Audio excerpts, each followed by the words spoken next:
बोलता राजस्थान की इस विशेष पेशकश में स्वागत है फ्रेंड्स।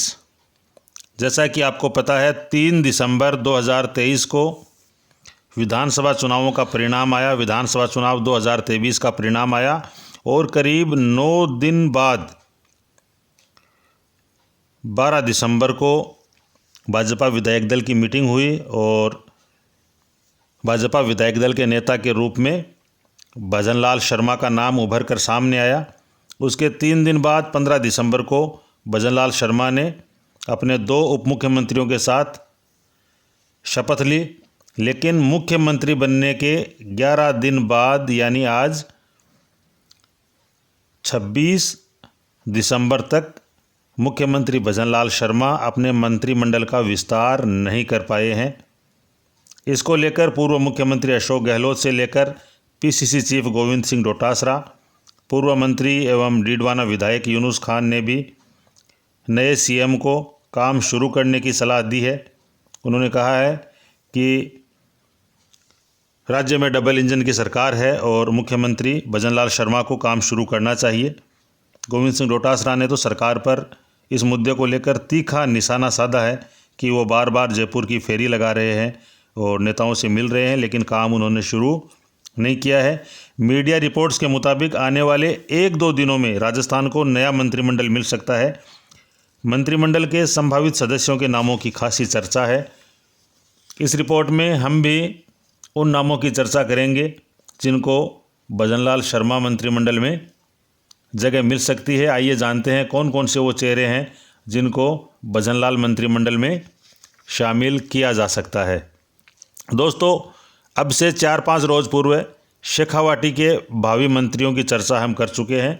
शेखावाटी से 3 जाट, 1 राजपूत, 1 गुजर और 1 एससी, यानी कोई भी सामान्य वर्ग या ब्राह्मण चेहरा, रतनगढ़ से अभिनेश महर्षि और सरदार शहर से राजकुमार रेणवा, सीकर से रतन जलधारी, ये नेता चुनाव हार गए। तो कोई भी ब्राह्मण चेहरा शेखावाटी से नहीं है, लेकिन एससी, गुजर, राजपूत और जाट ये नेता हैं। इन पर विस्तृत चर्चा हम पहले कर चुके हैं, ज़्यादा चर्चा करेंगे नहीं आज। और वो जो वीडियो है शेखावाटी से कौन मंत्री बनाए जा सकते हैं, उसका लिंक आपको डिस्क्रिप्शन में मिल जाएगा, इसलिए वहाँ जाकर उस वीडियो को आप देख सकते हैं। वैसे शेखावाटी में सबसे ज़्यादा संभावना हरलाल साहरण के मंत्री बनने की है। हाल ही में उनकी केंद्रीय मंत्री राजनाथ सिंह से मुलाकात भी हुई है। उसके बाद सबसे बड़ा नाम जो उभर कर सामने आया है, जिनको सीएम बनाने की चर्चा भी जोरों पर थी, डॉक्टर किरोड़ीलाल मीणा। ऐसा बताया जाता है कि पूरे भाजपा, भारतीय जनता पार्टी का संघर्ष एक तरफ और डॉक्टर किरोड़ीलाल मीणा और उनके समर्थकों का जो संघर्ष है विपक्ष के रूप में, वो एक तरफ बहुत बड़ा उनका संघर्ष रहा है और बहुत नाराज़गी देखी गई है जब से 2 डिप्टी सीएम और सीएम बनाए गए हैं तब से लेकर। तो सबसे पहला नाम जो उभर कर सामने आ रहा है डॉक्टर किरोड़ीलाल मीणा का, मुझे ऐसा लगता है कि उनको मंत्रिमंडल में जगह मिलेगी। उसके बाद जयपुर के झोटवाड़ा से विधायक राज्यवर्धन सिंह राठौड़ को युवा शक्ति के रूप में मंत्री बनाया जा सकता है। हालांकि जयपुर के कोटे में ज़्यादा मंत्री नहीं रहे हैं क्योंकि उप मुख्यमंत्री और मुख्यमंत्री जयपुर से आते हैं, लेकिन फिर भी केंद्रीय मंत्री को विधानसभा का चुनाव लड़ाया है। सांसद को जब विधायक बनाया है तो मंत्री निश्चित ही बनेंगे राज्यवर्धन सिंह राठौड़। तीसरा नाम आता है बाबा बालकनाथ का। इनका भी मुख्यमंत्री के रूप में खूब नाम चला, सांसद से विधायक बने हैं तो मंत्री बनाए जाएंगे। यादव भी हैं और पड़ोसी राज्य हरियाणा में भी इनका प्रभाव है, इसलिए इनका मंत्री बनाया जाना लगभग तय है। युवा भी हैं और संत भी हैं। अलवर से ही जसवंत यादव भी मंत्री बनाने की दौड़ में है, लेकिन संभवतः उनको एमपी का चुनाव अलवर से लड़ाया जाएगा और बाबा बालकनाथ को राजस्थान में मंत्री बनाया जाएगा, ऐसा मुझे लगता है।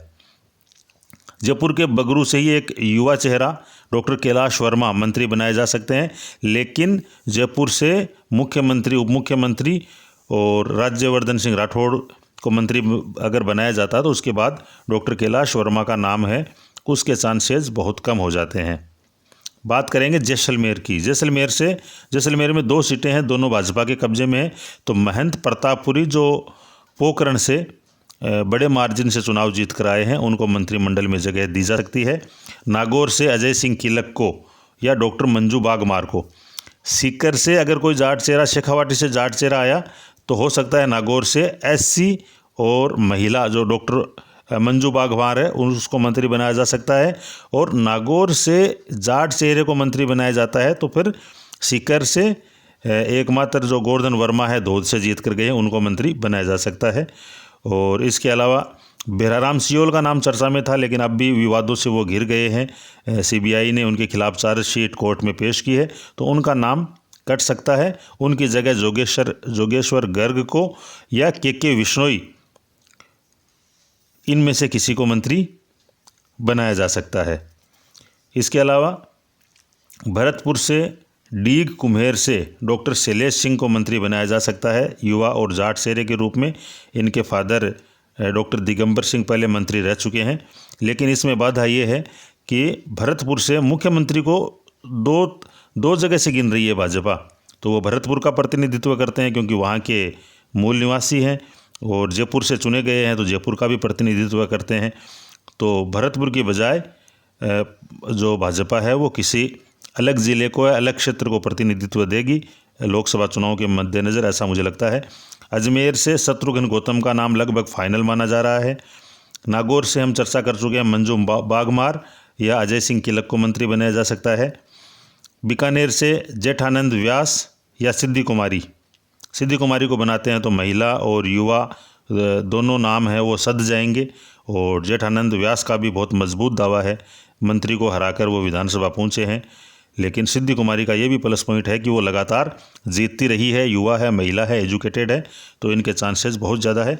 एक और युवा महिला के रूप में राजसमंद से दीप्ति किरण माहेश्वरी, इनके नाम की काफ़ी चर्चा है, इनको मंत्री बनाया जा सकता है। और एक तेज़ तर्रार चेहरा जो राजस्थान और हरियाणा दोनों को प्रभावित करता है वो नाम है नोक्सम चौधरी, जो कामा भरतपुर से जीत कर आई है। सरकार की मंत्री को उन्होंने चुनाव हराया और एजुकेटेड हैं, बहुत अच्छी वक्ता हैं, जब बोलती हैं तो लोगों के दिलों को छूती हैं। एक अलग तरह की उनकी पर्सनैलिटी है। हरियाणा में भी भाजपा की प्रत्याशी रह चुकी है, वहाँ जीती नहीं थी चुनाव, और यहाँ कामा से चुनाव जीती हैं। नोक्सम चौधरी को युवा और महिला के रूप में उनको शामिल किया जा सकता है। अच्छा प्रभाव है उनका दोनों ही राज्यों में, तो नोक्सम चौधरी के नाम पर भारतीय जनता पार्टी विचार कर सकती है। इसके अलावा भाजपा के फायर ब्रांड नेता, हिंदुत्व के कट्टर समर्थक मदन दिलावर, जो बहुत पुराने टाइम से प्रधानमंत्री नरेंद्र मोदी के करीबी हैं। इस फ़ोटो में भी आप देख सकते हैं किस तरह की नज़दीकियाँ, कितनी पुरानी फ़ोटो है ये, अगर ये फ़ोटो असली है, वास्तविक है तो मदन दिलावर रामगंज मंडी कोटा का प्रतिनिधित्व करते हुए मंत्री बनाए जा सकते हैं। इसके अलावा हनुमानगढ़ गंगानगर की तरफ से संजीव बेनीवाल, एक बहुत तेज़ तर्रार चेहरा, बलवान पूनिया को चुनाव हरा कर आए हैं, तो संजीव बेनीवाल भी मंत्री पद की दौड़ में हैं। तो ये 15 नाम, 12 मंत्री बनाए जाते हैं, 15 बनाए जा सकते हैं, कम ज़्यादा बनाए जा सकते हैं, या हमने जिनका जिक्र किया उसके अलावा भी मंत्री बनाए जा सकते हैं, क्योंकि जेपी नड्डा, अमित शाह और प्रधानमंत्री नरेंद्र मोदी बहुत चौंकाने वाले फैसले लेते रहे हैं। अंतिम फैसला उन्हीं को करना है, मुख्यमंत्री को करना है। लेकिन ये जो नाम चर्चा में थे, जनता की तरफ से जो रुझान मिले, उन नामों की हमने आपके साथ चर्चा की। अभी 1-2 दिन में मंत्रिमंडल का विस्तार हो जाएगा, तब तक आप शेयर कर सकते हैं कि आपको क्या लगता है या किसको मंत्री बनाया जाना चाहिए। लेकिन एक बात निश्चित है कि भाजपा बहुत ही सोच समझकर इस मंत्रिमंडल का विस्तार करेगी, क्योंकि ये जो मंत्रिमंडल है ये आने वाले जो लोकसभा चुनाव है उनके हिसाब से काफ़ी मायने रखेगा, बहुत महत्वपूर्ण ये चीज़ है। तो बस इस बुलेटिन में इतना ही। आप देखते रहिए बोलता राजस्थान। हमारे साथ जुड़ने के लिए आपका बहुत बहुत धन्यवाद, शुक्रिया। चलते चलते आपसे एक गुजारिश रहेगी कि अगर आप चैनल पर नए हैं तो चैनल को सब्सक्राइब करें, वीडियो को ज़्यादा से ज़्यादा शेयर करें। हमारे साथ जुड़ने के लिए आपका बहुत बहुत धन्यवाद।